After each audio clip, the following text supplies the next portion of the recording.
Hamilton's Curse by Art Carden. An audio Mises Daily narrated by Keith Hawker. This article is a review of Hamilton's Curse, How Jefferson's Archenemy Betrayed the American Revolution and What It Means for Americans Today, by Thomas DiLorenzo, Three Rivers Publishing, 2009. This review originally appeared in the Freeman, February 24, 2010. The more historical research I read, and the more I contrast what economists write with what non-economists write, the more I am convinced that the bulk of history and biography should be redone. Thomas DiLorenzo, an economics professor at Loyola College in Maryland, explains why. Quote, "Most historians are not educated in the field of economics, and political biographers in particular tend to interpret a politician's actions in terms of his stated motives." End quote.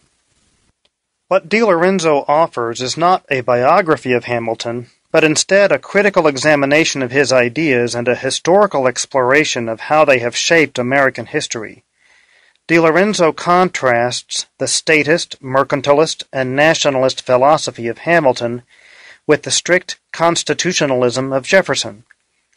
He portrays Hamilton as a schemer, quoting contemporaries who felt that he was intentionally confusing in his economic proposals as a means of hoodwinking the uninitiated. Above all, DiLorenzo shows how Hamilton's interventionist ideas have had disastrous consequences for America up to the present. Hamilton's vision for the nation included a strong sense of nationalism, zealous protectionism, enthusiasm for central banking, and methods of constitutional interpretation like the doctrine of implied powers that essentially stripped away the Constitution's restraints on the central government.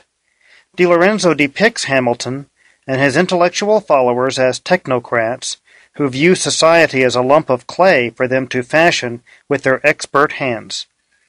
They couldn't grasp the spontaneous order of the free market. To borrow a phrase from Adam Smith, Hamilton was the quintessential man of system. In his ideal society, he and others who were blessed with inside knowledge of the common good would arrange things just so, thereby creating the ideal society. DiLorenzo points out explicit parallels between Hamilton's thinking and Rousseau's idea of the general will, under which government officials would force people to be free. Individual liberty holds no importance for such people. DiLorenzo employs Austrian and public choice insights to expose the lasting harm we have suffered owing to Hamilton's assortment of big government ideas. Those ideas later metastasized into the American system of Henry Clay. The term was Hamilton's. And the wide-ranging interventionism of Abraham Lincoln. They reached their nadir in the disastrous year 1913 with the adoption of the 17th Amendment, providing for direct election of U.S. senators, passage of the federal income tax, and the establishment of the Federal Reserve. DiLorenzo sees that terrible trio as destroying what was left of Jeffersonianism and shackling the nation, perhaps permanently, with Hamilton's ruinous vision.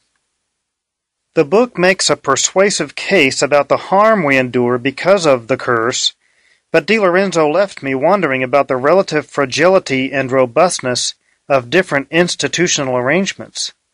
He discusses how constitutional words and phrases like necessary and general welfare were either grossly misinterpreted or used to usher in all sorts of state interventions, and he refers to the Confederate States of America's attempts to remedy some of these problems in their own Constitution.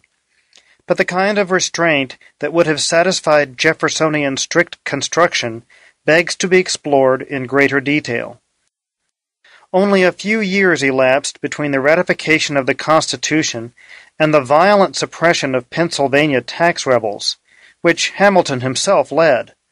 And not too many years later the United States were, yes, the plural was once used, experimenting with central banking. How did we get so far from Jefferson's vision so quickly? DiLorenzo blames Hamilton's disciple, Chief Justice John Marshall, for misreading the Constitution, but I have to wonder if his famous decisions were so obviously a misreading and misapplication. Some libertarians like to believe the Jeffersonian minimalist interpretation is the real Constitution, while the expansive Hamiltonian view is indefensible, and DiLorenzo seems to accept that view without questioning it. The exact intended meaning of the Constitution, if that can even be discerned, is not the focus of DiLorenzo's book, however. Hamilton's Curse explores the intellectual history of some of the ideas that helped transform the United States from a country where the government mostly left people alone into one where the government interferes in their affairs constantly. DiLorenzo reminds us of Richard Weaver's famous quotation that ideas have consequences, and proceeds to show the terrible consequences of Hamilton's ideas. You can find Thomas DiLorenzo's Hamilton's Curse at the Mises bookstore, mises.org/store. The Ludwig von Mises Institute hopes you have enjoyed this Audio Mises Daily. For a world of free market literature, media, and discussion, visit Mises.org.